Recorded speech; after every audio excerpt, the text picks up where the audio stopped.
ब्राह्मणों ने 6000 जाति के टुकड़ों में बांटा।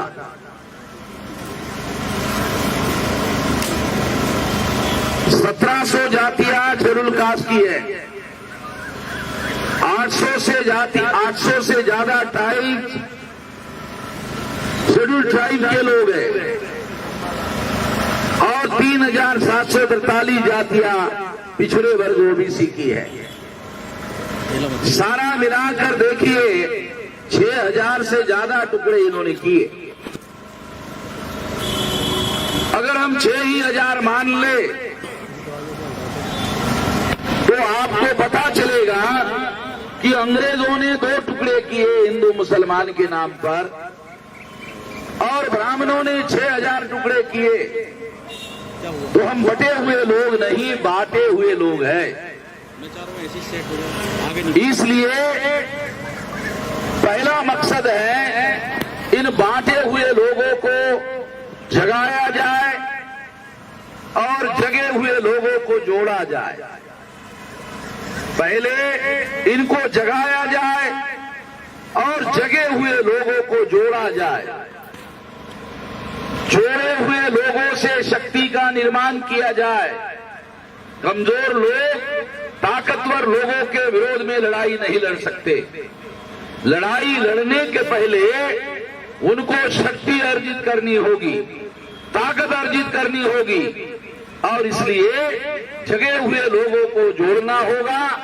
जोड़े हुए लोगों से शक्ति निर्माण करनी होगी और शक्ति का उपयोग और प्रयोग मुक्ति हासिल करने के लिए करनी होगी।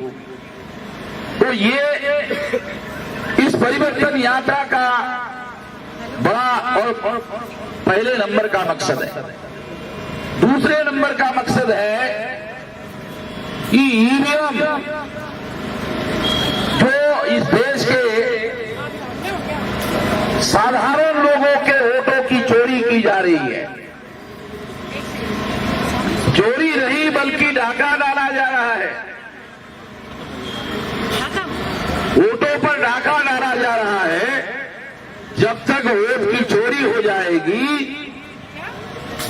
जब तक होती रहेगी, तब तक आपकी किसी भी समस्या का समाधान होने वाला नहीं है, बल्कि एक नई बातें सामने आ रही है।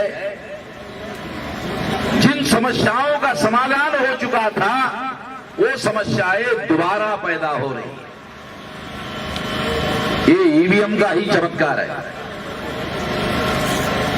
पहले बच्चों को वजीफा मिलता था, अभी खत्म हो गया।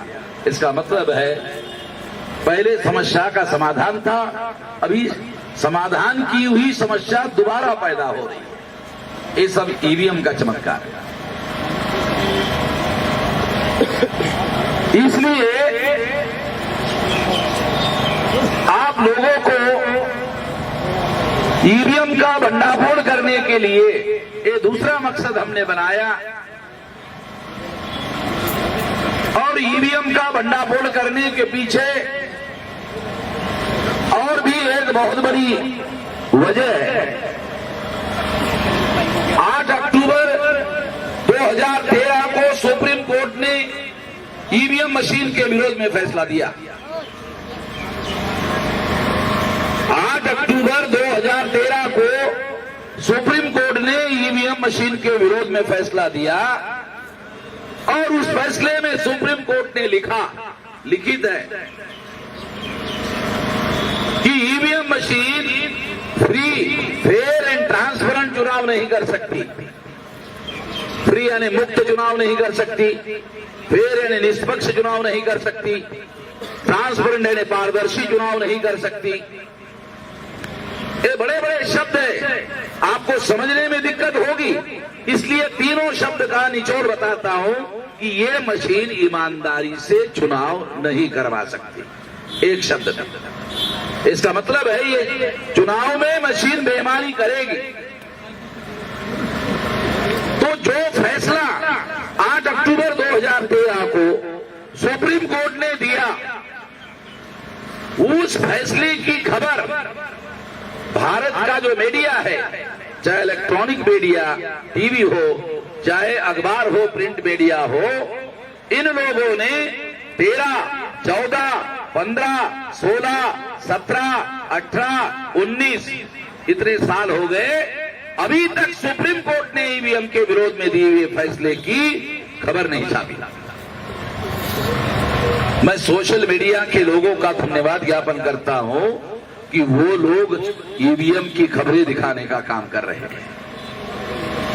जो मीडिया अपने को नेशनल मीडिया कहता है,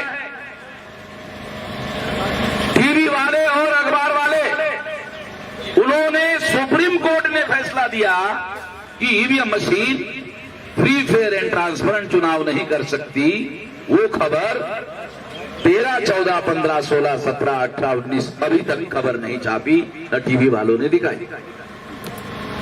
एपेक्स कोर्ट का फैसला, सुप्रीम कोर्ट का फैसला, संविधान के अनुसार भारत की सबसे बड़ी अदालत का फैसला, खबर नहीं छापी। इसलिए मैं ऐसा मानता हूं कि अगर भारत का तथाकथित नेशनल मीडिया, जो अपने को नेशनल मीडिया कहता है, उसने सुप्रीम कोर्ट के जजमेंट को ब्लैकआउट किया, इसके आधार पर मैं कहता हूं जो तथाकथित मीडिया नेशनल मीडिया है, एक देशद्रोही मीडिया है।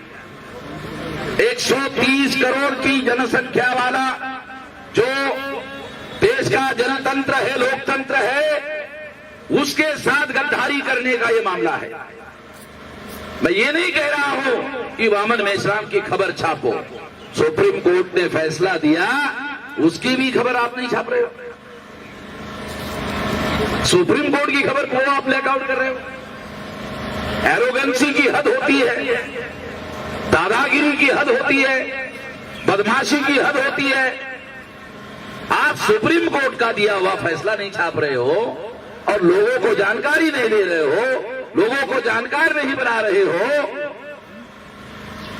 मीडिया का जो अधिकार है,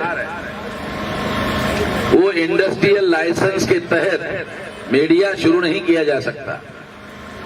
बहुत कम लोगों को जानकारी है कि अगर आप अखबार शुरू करना चाहते हो, टीवी शुरू करना चाहते हो, या मीडिया का कुछ भी शुरू करना चाहते हो, इंडस्ट्रियल लाइसेंस के तहत आप शुरू नहीं कर सकते।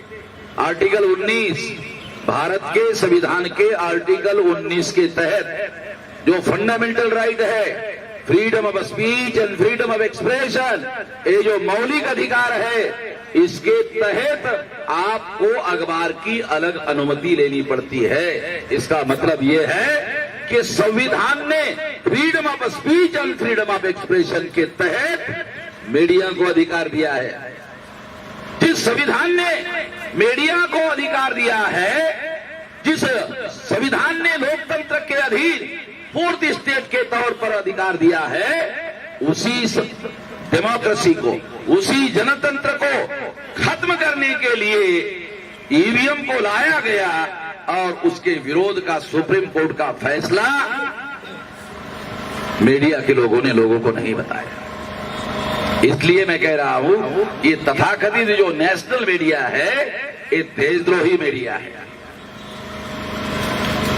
ये मीडिया देशद्रोही मीडिया है। साथियों, जब ये खबर लोगों को नहीं बताई गई, लोगों को जानकारी नहीं दी गई, तो स्वाभाविक है लोगों के पास जानकारी नहीं है। कल एक पत्रकार मेरे पास आया था, वो जो सवाल मुझे पूछ रहा था, तो मैंने उनको कहा कि देखो 8 अक्टूबर 2013 की सुप्रीम कोर्ट के जजमेंट की खबर अगर मीडिया में आ गई होती, तो आप जो पत्रकार गलत सवाल पूछ रहे हो, वो गलत सवाल नहीं पूछते। ये मीडिया, ये जो इलेक्ट्रॉनिक वोटिंग मशीन जो है, आपके जैसे पत्रकारों को गधा बनाने का काम कर रही है। आपको पता ही नहीं कुछ भी, पत्रकारों को, बाकी लोगों को तो जोड़ो। साथियों, इसलिए सारे देश भर में जागरण करने की जरूरत है और इस बात को ध्यान में रखते हुए ईवीएम का जो षड्यंत्र है, इस षड्यंत्र का पर्दाफाश करने के लिए हमने सारे देश भर में ये परिवर्तन यात्रा शुरू की है। साथियों, जो सुप्रीम कोर्ट ने निर्णय दिया वो निर्णय किसके केस पर दिया, ये सुनकर भी आप हैरान हो जाओगे। आज बीजेपी का नेता डॉक्टर सुब्रमण्यम स्वामी, ए सुब्रमण्यम स्वामी और जीवीएल नरसिंह राव, एक तो तमिलनाडु का ब्राह्मण है और एक आंध्र प्रदेश का ब्राह्मण। इन लोगों ने ईवीएम के विरोध में दस्तावेजी सबूत इकट्ठा किए, दोनों ने, और सुप्रीम कोर्ट में केस दायर किया। केस दायर करने के बाद सुप्रीम कोर्ट के जज को कहा, डॉक्टर सुब्रमण्यम स्वामी जो अभी बीजेपी के नेता है, राज्यसभा के मेंबर है, दोनों के दोनों, सुप्रीम कोर्ट के चीफ जस्टिस को डॉक्टर सुब्रमण्यम स्वामी ने कहा कि ईवीएम मशीन में 4 बड़े फॉल्ट हैं। ईवीएम मशीन में 4 बड़े फॉल्ट है। कहा कि पहला फॉल्ट यह है कि वोटर्स जब वोट डालने के लिए जाता है तो बटन दबाता है, लाइट जलता है, बिप का आवाज होता है, मगर वोटर्स को अपनी आंखों से दिखाई नहीं देता कि मैंने जिस कैंडिडेट को वोट दिया है उसी कैंडिडेट के नाम पर मेरा वोट जमा हुआ है या नहीं है, ये वोटर्स को अपनी आंखों से दिखाई नहीं देता। जब बैलेट पेपर होता था, चुनाव आयोग के लोग वोटर्स को जब बैलेट देते थे, वोटर्स बैलेट को देखता था और देखने के बाद मोहर उठाता था और मोहर उठाकर अपने पसंद के कैंडिडेट पर मोहर लगाता था। लगाने के बाद फिर दोबारा अपनी आंखों से देखता था, दोबारा देखता कि मैंने जो उस पर मोहर लगाई उसी पर मोहर लगी है या नहीं लगी है, वो दोबारा आंखों से देखता था और देखने के बाद बैलेट बॉक्स में फोल्ड करके उस वोट को डालता था। तब उसकी तसल्ली होती थी कि मैंने जिस कैंडिडेट के नाम पर वोट डाला उसी के नाम पर मेरा वोट जमा हो गया है, उसकी तसल्ली होती, विश्वास होता है। ईवीएम में क्या होता है, बटन दबाता है, लाइट जलता है, बिप का आवाज होता है, मगर वोटर्स को आंखों से दिखाई नहीं देता कि वोट मैंने जिसको दिया उसके नाम पर जमा हुआ या नहीं हुआ। चुनाव आयोग कहता है, चुनाव आयोग क्या कहता है, एडवांस टेक्नोलॉजी है। अबे एडवांस टेक्नोलॉजी जो कागज में होता है वो गधे तेरे ईवीएम में नहीं हो रहा है। वाली अजीब किस्म की एडवांस टेक्नोलॉजी है। अगर तू कागज को बैकवर्ड टेक्नोलॉजी मानता है, बैकवर्ड में आंखों से दिखाई दे रहा है, तेरे एडवांस में आंखों से दिखाई नहीं दे रहा है, फिर भी कह रहा, इधर पश्चिमी उत्तर प्रदेश में सब, फिर भी कह रहा तू, आपके इलाके में ऐसे बोलते, फिर भी तू कह रहा कि एडवांस टेक्नोलॉजी है। क्या कह रही तू, हमें तो समझ में नहीं आ रही। तो ये सारी अजीब किस्म की टेक्नोलॉजी है, बैकवर्ड में आंखों से दिखाई देता है, एडवांस में दिखाई नहीं देता। फिर भी लज्जा शर्म नहीं उन लोगों को, कहते हैं advance technology. Doctor Subramanian Swamy ने कहा ये पहला फॉल्ट है। जब वोटर्स को आंखों से दिखाई नहीं देता तो ईवीएम मशीन के अंदर जाकर वो किसी और के नाम पर ट्रांसफर कर दिया जाता है, किसी को पता ही नहीं चलता अंदर ही अंदर क्या होता है, क्योंकि इलेक्ट्रॉनिक रिकॉर्ड है और अंदर ही अंदर दूसरे के नाम पर ट्रांसफर हो जाता है, पता किसी को चलता नहीं है। यदि बैलेट पेपर पर आपने मान लो पंजे को मोहर लगाई तो मोहर लगा हुआ वोट है,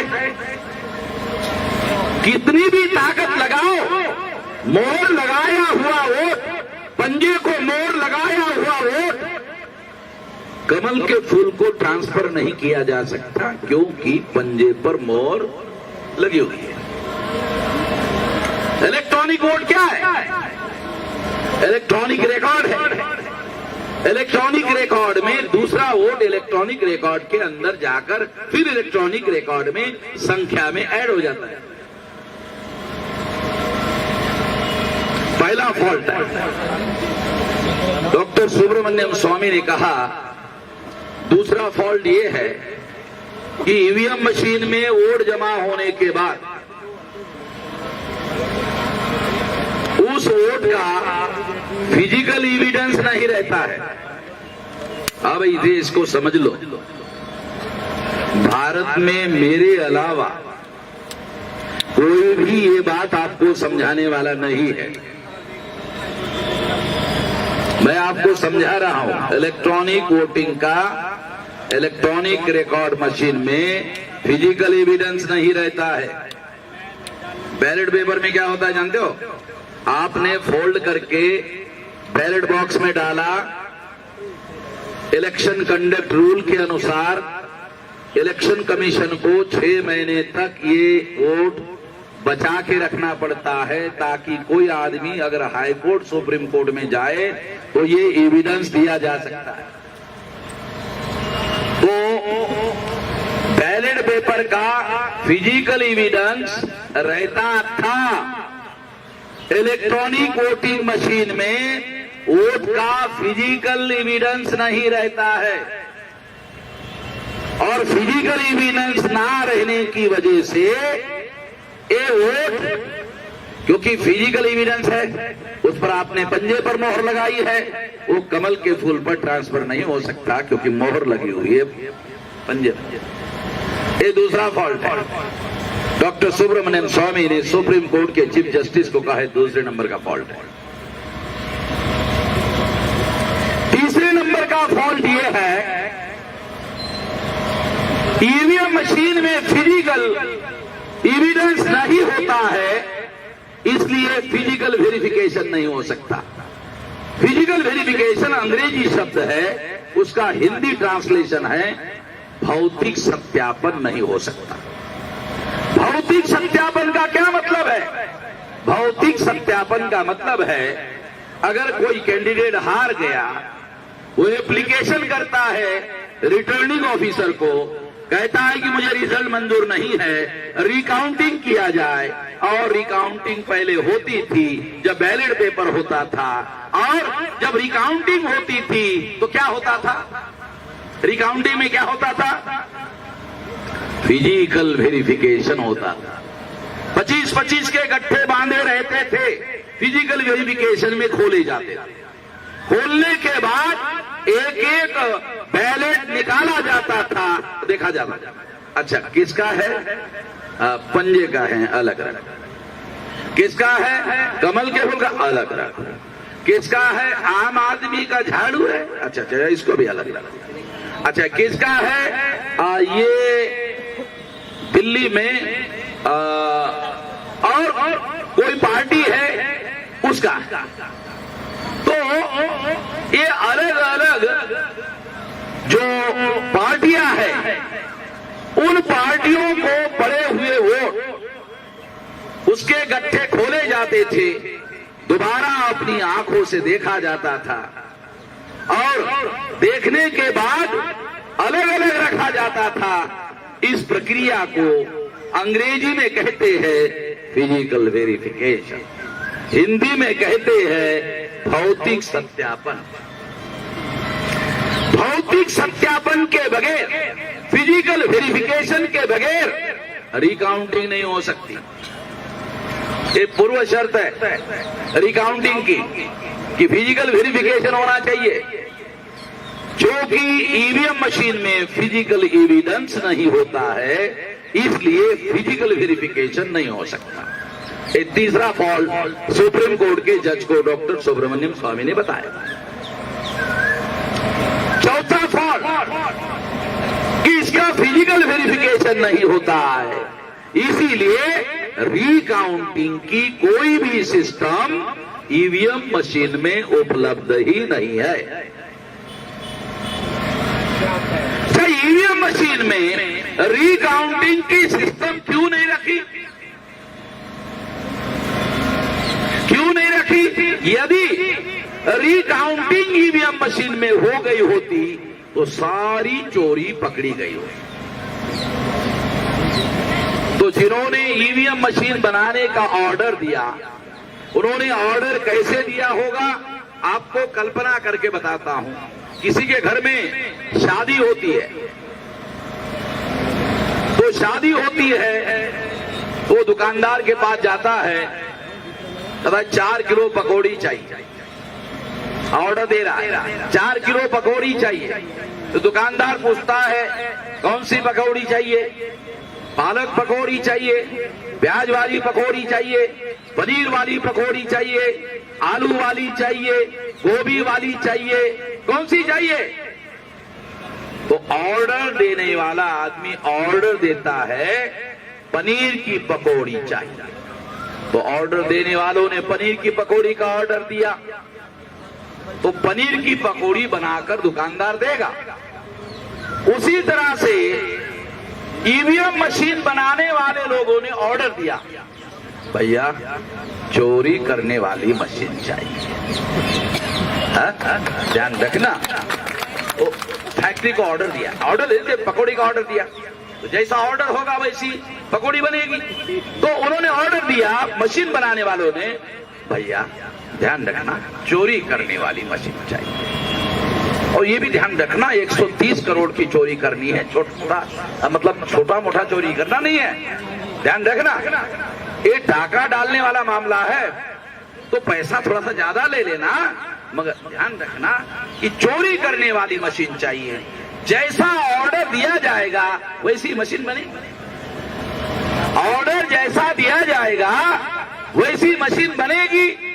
और उन्होंने मशीन बनाने का ऑर्डर दिया चोरी करने की, डाका डालने की। अच्छा, डाका डालने की चोरी, डाका डालने के लिए मशीन बनवाया, क्यों? उसका भी कारण है। क्या कारण है? भारत में ब्राह्मणों की वोट संख्या 3.5% है। ब्राह्मणों की वोट संख्या कितनी है? 3.5% है। और 3.5% वोटों के आधार पर अगर इस देश में ईमानदारी से चुनाव करवाए जाए तो ग्राम पंचायत में ब्राह्मण पंच नहीं चुनवा सकता, सरपंच बनाने का तो सवाल नहीं है। जो लोग गांव का ग्राम पंचायत का सरपंच नहीं बना सकते, वो देश की पंचायत का प्रधानमंत्री बना रहे हैं, प्रधानमंत्री नॉमिनेट कर रहे हैं। ये नरेंद्र मोदी को आरएसएस ने चुनाव जीतने के पहले प्रधानमंत्री नॉमिनेट किया। ये वजह है। दूसरी बड़ी वजह, काशीराम जी ने नारा लगाया था, वोट हमारा राज तुम्हारा, नहीं चलेगा नहीं चलेगा नहीं चलेगा। तो इंदिरा गांधी ने सोचा कि अगर काशीराम जी की आवाज 6 लाख गांवों तक पहुंच गई तो लोगों को समझ में आ जाएगा कि वोट के आधार पर हम अपनी सरकार बना सकते हैं। इसलिए इंदिरा गांधी ने सोचा तो बहुत खतरनाक मामला है, और इंदिरा गांधी के द्वारा आदेश दिया गया और इंदिरा गांधी ने ऑर्डर दिया ईवीएम मशीन का। आप में से बहुत सारे लोग सोचते होंगे कि शायद बीजेपी वालों ने ईवीएम लाया। बीजेपी वालों ने ईवीएम नहीं लाया, इंदिरा गांधी ने लाया। आप लोगों को जानकारी नहीं है, इंदिरा गांधी ने लाया। ईवीएम का ऑर्डर जो है वो इंदिरा गांधी के द्वारा लाया गया है। और इंदिरा गांधी को 77 के चुनाव में हार का भी अनुभव था, इस बात को भी उसने ध्यान रखा था। और ये सारी बातों को ध्यान रखते हुए उन्होंने इस तरह की चोरी करने वाली ईवीएम मशीन बनाई। जब डॉक्टर सुब्रमण्यम स्वामी ने सुप्रीम कोर्ट के चीफ जस्टिस पी सदाशिवम को कहा 4 बड़े फॉल्ट है, 4 बड़े फॉल्ट है, कहने के बाद चीफ जस्टिस ने कहा कि बहुत गंभीर मामला है। उन्होंने नोटिस निकाला, चुनाव आयोग के विरोध में नोटिस इशू किया और चुनाव आयोग को कहा कि 4 फॉल्ट है, ये डॉक्टर सुब्रमण्यम स्वामी कह रहे हैं, इसका जवाब। सुप्रीम कोर्ट ने चुनाव आयोग के विरोध में नोटिस निकाला और कहा कि ईवीएम में 4 फॉल्ट है, इसका जवाब दो।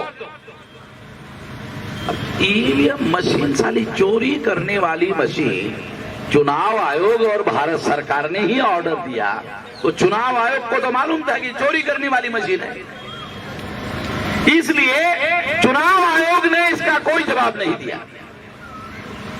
दुनिया में कोई भी मशीन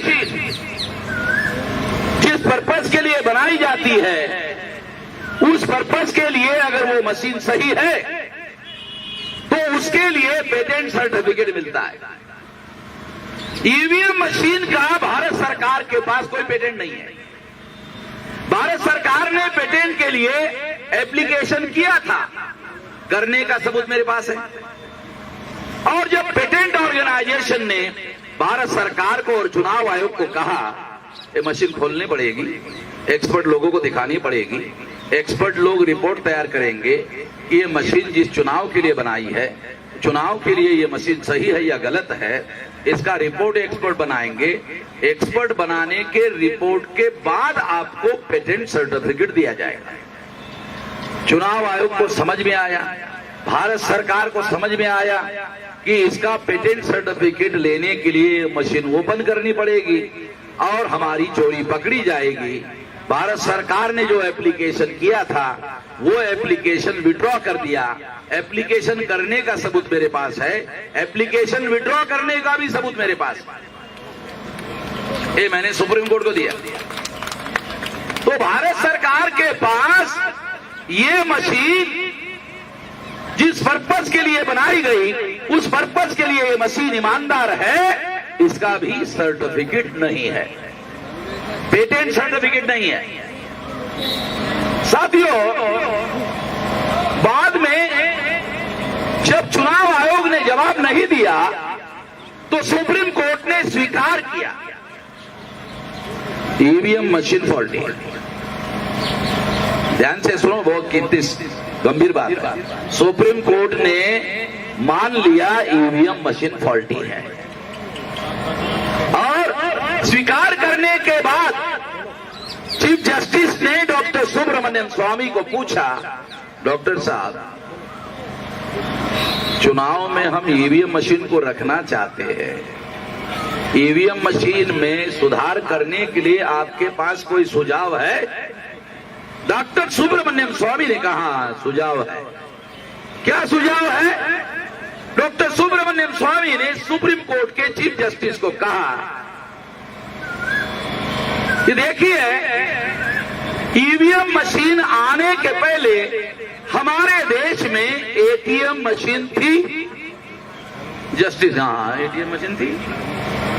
जो कस्टमर है वो एटीएम मशीन में जाता है और एटीएम से पैसे निकालता है, तो एटीएम से रसीद आती है, रसीद में लिखा होता है 1 तारीख को 12:13 14 सेकंड को आपने 5,000 रुपया निकाला, आपके अकाउंट में 1 लाख रुपया था, 95,000 बकाया राशि बाकी है। ये रसीद में प्रिंट होकर आता है। आने के बाद जो कस्टमर है वो रसीद ले लेता है, अपने अकाउंट को फाइल को लगाता है और उसकी तसल्ली हो जाती है कि एटीएम मशीन सही काम कर रही, ईमानदारी से काम कर रही। डॉक्टर सुब्रमण्यम स्वामी ने chief justice of India P Sadasivam को कहा एटीएम मशीन थी, उसके बाद ईवीएम मशीन आई। हाँ, तो एटीएम मशीन में अगर एटीएम मशीन ग्राहक को रसीद देती है तो ईवीएम मशीन वोटर को रसीद क्यों नहीं देती? एटीएम मशीन कस्टमर को रसीद देती है तो वोटर्स को ईवीएम मशीन रसीद क्यों नहीं देती? एटीएम मशीन की टेक्नोलॉजी भारत में ही उपलब्ध थी, अमेरिका, जापान और जर्मनी से लाने की जरूरत नहीं थी। और पहले से थी तो जो पहले से टेक्नोलॉजी अवेलेबल थी, तो ईवीएम मशीन में उस टेक्नोलॉजी का उपयोग और प्रयोग क्यों नहीं किया गया? चीफ जस्टिस ने सोचा, हाँ ये तो बहुत जायज है, एकदम जायज है। चीफ जस्टिस ने ऑर्डर दिया कि एटीएम की टेक्नोलॉजी के आधार पर ईवीएम मशीन में सुधार किया जाए। चुनाव आयोग ने नई मशीन बनाई, उसका नाम रखा VVPAT, V for voter, V for verifiable, P for paper, A for audit, T for trade. VVPAT, ये वीवीपीएटी जो मशीन है उसमें क्या है? ईवीएम मशीन में 4 फॉल्ट है, ऐसा डॉक्टर सुब्रमण्यम स्वामी ने जस्टिस को कहा। पेपर ट्रेल में क्या है? देखो पेपर ट्रेल में क्या है। पेपर ट्रेल मशीन बनाई, टेस्ट की, रिपोर्ट दिया और सुप्रीम कोर्ट ने इसे ईवीएम के साथ लगाने का आदेश दिया। आदेश देने के बाद 2014 में लोकसभा का चुनाव हुआ, नहीं लगाई। क्यों नहीं लगाई? खबर वालों ने नहीं पूछा। क्यों नहीं लगाई जानते हो? डॉक्टर सुब्रमण्यम स्वामी को चुप करने के लिए नरेंद्र मोदी ने उसको राज्यसभा का सीट दिया। सुब्रमण्यम चुप हो गया। जीवीएल नरसिंह राव को राज्यसभा का मेंबर बनाया। रिकॉर्ड में बोल रहा हूं, रिकॉर्ड में बोल रहा हूं, वो सुब्रमण्यम स्वामी सोनिया गांधी के पीछे लगा हुआ है, सुब्रमण्यम स्वामी राहुल गांधी के पीछे पड़ा हुआ है। मैं उसका नाम दे रहा हूं, उसको चुनौती देता हूं। जो मैं कह रहा हूं अगर झूठा है, जरा मेरे खिलाफ केस दायर करके देख तो, फिर मैं दिखाता हूं उसको। नाम लेके बोल। राज्यसभा का दोनों को मेंबर किया और उसके आधार पर डॉक्टर सुब्रमण्यम स्वामी चुप हो गया, जीवीएल नरसिंह राव चुप हो गया। परिणाम था, और एक बात, एक आदमी और चुप हो गया, उसका नाम है चीफ जस्टिस पी सदाशिव। उसका भी नाम लेके बोल रहा। उसको जिस दिन वो रिटायर्ड हो गया, उसको शाम को डायरेक्ट रवाना किया केरला, और केरला का उसको गवर्नर बनाया। अभी भी गवर्नर है वो। ये लोग चुप हो गए। चुप होने की वजह से 2014 में ईवीएम मशीन को पेपर ट्रेल मशीन लगाना था, नहीं लगाई। मैं सुप्रीम कोर्ट गया, तो चुनाव आयोग ने मुझे